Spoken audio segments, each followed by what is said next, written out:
അരി മൈദയൊന്നും ഉപയോഗിക്കാതെ നല്ല ഹെൽത്തി ആയിട്ടൊരു ബ്രേക്ക്ഫാസ്റ്റ് ഉണ്ടാക്കിയാലോ. അതിൻ്റെ കൂടെ കടലക്കറി. അപ്പോൾ രാവിലെ ബ്രേക്ക്ഫാസ്റ്റ് പുട്ടുണ്ടാക്കാം.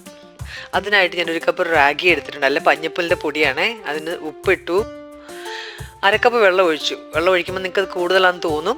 സാരമില്ല, 10-15 മിനിറ്റ് അത് റെസ്റ്റ് ചെയ്യാൻ വെക്കണം. വെച്ച് കഴിഞ്ഞിട്ട് ഉണ്ടാക്കുമ്പോൾ ഇത് പെർഫെക്റ്റ് ആയിരിക്കും.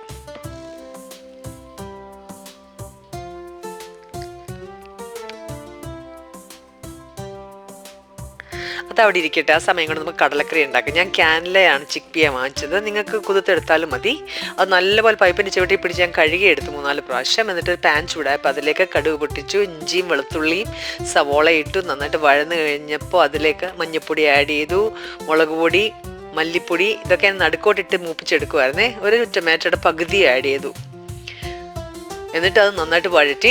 പച്ചമുളക് നേരത്തെ ഇടാൻ മറന്നുപോയി, ഇപ്പോൾ ഇട്ടു. ആവശ്യത്തിന് വെള്ളം ഒഴിച്ച് തിളച്ച സമയത്ത് ഉപ്പിട്ടു, കരിയാപ്പില ഇട്ടു, വേവിച്ച് വെച്ചിരിക്കുന്ന കടലയും ഇട്ടു, പെരുംജീരകവും മസാലപ്പൊടിയുടെ ആഡ് ചെയ്തു, അടച്ചു വെച്ചു. അതവിടെ ഇരിക്കട്ടെ. ആ സമയത്ത് പുട്ടുണ്ടാക്കാം.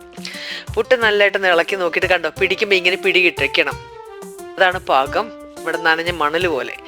അത് പുട്ടുകുറ്റിക്കകത്തോ ചിരട്ട കുറ്റിക്കകത്തോട്ടോ തേങ്ങാപ്പീര ഇട്ടിട്ട് അതിലേക്ക് പുട്ട് വാരിയിടുക, പുട്ടുപൊടി വാരിയിട്ടിട്ട് അതിൻ്റെ മുകളിലും അലങ്കരിക്കാനായിട്ട് കുറച്ച് തേങ്ങാപ്പീര കൂടി ഇട്ടിട്ട് ആവിയിൽ 6 to 8 മിനിറ്റ്സ് എന്തായാലും വേവിക്കണം. കണ്ടോ, പുട്ട് റെഡിയായിട്ടോ. എൻ്റെ കളർ നോക്കിയേ. അതിൻ്റെ കുറച്ച് നല്ല പ്രോട്ടീനായിട്ടുള്ള കടല അതും കൂടെ കഴിച്ച് കഴിഞ്ഞാൽ ബ്രേക്ക്ഫാസ്റ്റിന് വേറെ ഒന്നും വേണ്ട. ഹെൽത്തി ആയിട്ടുള്ള റാഗി പുട്ടും കടലയും എല്ലാവരും ട്രൈ ചെയ്ത് നോക്കാം.